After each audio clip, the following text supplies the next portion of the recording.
Hello friends, welcome back to Milan media. யுக்ரைனுக்கும் ரஷ்யாவுக்கும் இடையிலான போர் வந்து 3வது நாளாக வந்து போயிட்டு இருக்கு. யுக்ரைன் மேலே வந்து ரஷ்யா வந்து தொடர்ந்து வந்து தாக்குதல் வந்து நடத்திட்டு இருக்காங்க. யுக்ரைன் தலைநகரான கீவை வந்து கைப்பற்றும் நோக்கோட ரஷ்யா வந்து செயல்பட்டு இருக்காங்க. யுக்ரைனுடைய சில பகுதிகளை வந்து ரஷ்யா வந்து ஆல்ரெடி கைப்பற்றியிருந்தாங்க. அந்த இடங்கள்லேருந்து யுக்ரைன் தலைநகரான கீவில் வந்து கைப்பற்றுறதுக்கான முயற்சிகள் வந்து போயிட்டுருக்கு.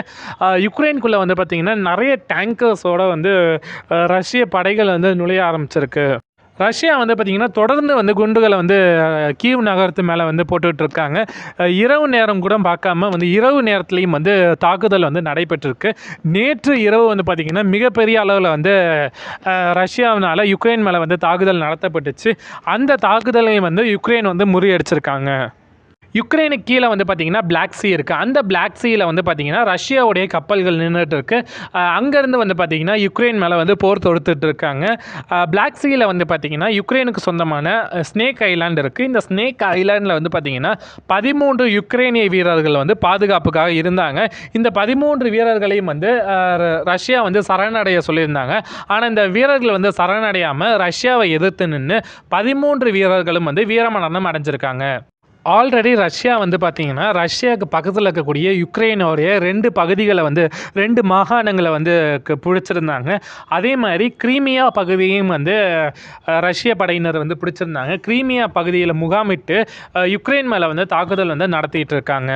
இந்த கிரீமியா பகுதியில் முகாமிட்டு இருக்கக்கூடிய அந்த ரஷ்ய படையினர் வந்து அந்த கிரீமியா பகுதியிலேருந்து உக்ரைனுடைய தலைநகரான அந்த கீவுக்கு வந்து பார்த்திங்கன்னா ஏவுகணை தாக்குதல் வந்து நடத்திட்டு இருந்தாங்க. இந்த கிரீமியா பகுதியிலேருந்து உக்ரைனுக்குள்ளே வந்து இராணுவம் வந்து செல்லணும்னா ஒரு பாலம் வந்து முக்கியமாக இருந்துச்சு. அந்த பாலத்தை வந்து தகர்க்கணும்னு சொல்லிட்டு உக்ரைன் வந்து நினச்சிட்டு இருந்தாங்க.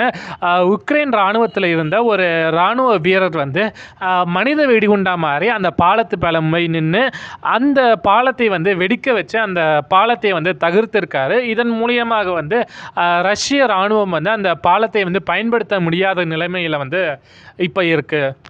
தன் நாட்டுக்காக வந்து ஒரு உக்ரைனிய வீரர் வந்து மனித வெடிகுண்டா மாதிரி தன் உயிரையே வந்து விட்டுருக்காரு. இதே போல தான் வந்து யுக்ரைனில் வாழக்கூடிய மக்களும் வந்து நிறைய பேர் வந்து பொதுமக்களே வந்து ரஷ்யாவுடைய படையை வந்து எதிர்த்து நிற்க ஆரம்பிச்சிருக்காங்க.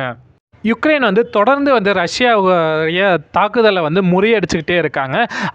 கீவ் தலைநகரத்திலிருந்து ஒரு 30 கிலோமீட்டர் தொலைவில் வந்து ரஷ்யா வந்து முகாமிட்டிருக்காங்க. அங்கேருந்து வந்து பார்த்திங்கன்னா தாக்குதல் நடத்திட்டு இருக்கதா சொல்லிட்டு இங்கிலாந்து பாதுகாப்புத்துறை வந்து சில செய்திகளை வந்து வெளியிட்டிருக்காங்க. இந்த போர் வந்து இப்படியே நடந்துகிட்டு இருந்துச்சுன்னா நீண்ட நாட்கள் வந்து தொடர்றதுக்கான வாய்ப்பு இருக்குங்கிற மாதிரி பிரான்ஸ் அதிபர் வந்து சொல்லியிருக்காரு. வேட்டிகன் சிட்டியில் இருக்க போப் வந்து டைரெக்டாக வந்து ரஷ்ய தூதரகம் ரஷ்யா எம்பசிக்கு போய் இந்த போரை வந்து நிறுத்துங்கிற மாதிரின ஒரு வேண்டுகோள் வந்து டைரெக்டாக போய் இவர் வச்சுருக்காரு. நேரடியாக போய் இந்த மாதிரி போப் வந்து ஒரு வேண்டுகோள் எடுக்கிறதெல்லாம் இதுதான் வந்து முதல் முறைங்கிற மாதிரி சொல்கிறாங்க. இந்திய பிரதமர் திரு நரேந்திர மோடி அவர்கள் வந்து கொஞ்ச நேரத்துக்கு முன்னாடி வந்து யுக்ரைன் அதிபர்கிட்ட வந்து டைரெக்டாக வந்து ஃபோன் கால் மூலியமாக வந்து பேசியிருந்தார். அந்த இதில் வந்து இந்த போரை வந்து நிறுத்துங்க, பேச்சுவார்த்தை மூலியமாக பேசி தீர்த்துக்கலாங்கிற மாதிரி வேண்டுகோள் எடுத்திருந்தார். மோரோவர் வந்து இந்தியா வந்து இந்த போரை நிறுத்துறதுக்கான அனைத்து விதமான செயல்கள்லையும் வந்து ஈடுபடுங்கிற மாதிரி இந்திய பிரதமர் வந்து யுக்ரைன் அதிபர்கிட்ட வந்து உறுதி அளிச்சிருந்தார். யுக்ரைன் அதிபர் வந்து யுக்ரைன் நாட்டில் வந்து இந்த போர் நிலவரம் வந்து எந்த அளவுக்கு இருக்குங்கிறத வந்து இந்திய பிரதமர்கிட்ட வந்து எக்ஸ்பிளைன் பண்ணியிருந்தார். இந்தியா வந்து யுக்ரைன் பக்கம் வந்து சப்போர்ட் பண்ணுங்கிற மாதிரி சொல்லியிருந்தார். யுக்ரைனில் மாட்டிகிட்டு இருக்கக்கூடிய இந்தியர்கள் மற்றும் இந்திய மாணவர்களை மீட்கிறதுக்கான முயற்சி வந்து போயிட்டு இருந்துச்சு. அண்டை நாடுகளான ருமானியா போன்ற நாடுகளில் வந்து பேச்சுவார்த்தை வந்து நடத்திட்டு இருந்தாங்க. யுக்ரைன் எல்லைக்கு கொண்டு வரப்பட்டு யுக்ரைன் எல்லையிலேருந்து ருமானியாவுக்கு வந்து ருமானியாவில் இருந்து ஏர் இந்தியா விமானங்கள் மூலியமாக இந்தியாவுக்கு மீட்டு கொண்டு வர முயற்சி வந்து போயிட்டுருக்கு. முதல் விமானம் வந்து ருமேனியாவிலேருந்து இந்த மாதிரி கிளம்பி இருக்கதா சொல்லிட்டு சில தகவல்களும் வந்திருக்கு. யுக்ரைனில் மாட்டிகிட்டு இருக்கக்கூடிய கடைசி ஒரு இந்திய மாணவரை மீட்கும் வரைக்கும் இந்த முயற்சி வந்து தொடரும் சொல்லிட்டு இந்திய தூதரகம் வந்து சொல்லியிருக்காங்க. யூஎன் செக்யூரிட்டி கவுன்சிலில் வந்து யூஎஸ்ஏ வந்து ரஷ்யாவுக்கு எதிராக ஒரு தீர்மானம் கொண்டு வராங்க. இந்த யூஎன் செக்யூரிட்டி கவுன்சிலில் வந்து இப்போ வந்து 15 நாடுகள் வந்து உறுப்பினர்களாக இருக்காங்க. இந்த 15 நாடுகளும் இந்த தீர்மானத்துக்காக வாக்களித்தாங்க. 11 நாடுகள் வந்து இந்த தீர்மானத்துக்கு ஆதரவாக வாக்களிச்சிருந்தாங்க. ரஷ்யா வந்து இந்த தீர்மானத்துக்கு எதிராக வந்து வாக்களிச்சிருந்தாங்க. இந்த காரணத்தினால இந்த தீர்மானம் வந்து பார்த்திங்கன்னா தோல்வியுற்றதாக வந்து அறிவிக்கப்பட்டுச்சு. ஏன்னா ரஷ்யா வந்து அவங்கக்கிட்ட இருக்கக்கூடிய வீட்டோ பவரை யூஸ் பண்ணி இந்த தீர்மானத்துக்கு எதிராக வந்து வாக்களிச்சிருந்தாங்க. இந்த வீட்டோ பவர்னா என்னங்கிறத பார்க்கலாம். இந்த யூஎன் செக்யூரிட்டி கவுன்சிலில் வந்து பார்த்திங்கன்னா 5 நாடுகள் வந்து பெர்மனன்ட் மெம்பர்ஷிப்பில் இருப்பாங்க. இந்த 5 நாடுகளும் வந்து பார்த்திங்கன்னா வீட்டோ பவர் சொல்லிட்டு இருக்கும். இந்த வீட்டோ பவர் மூலியமாக ஏதாவது ஒரு நாடு வந்து ஒரு தீர்மானத்துக்கு எதிராக வந்து வாக்களித்தாங்கன்னா அந்த தீர்மானம் வந்து இந்த யூஎன் செக்யூரிட்டி கவுன்சிலில் வந்து நிறைவேறாது.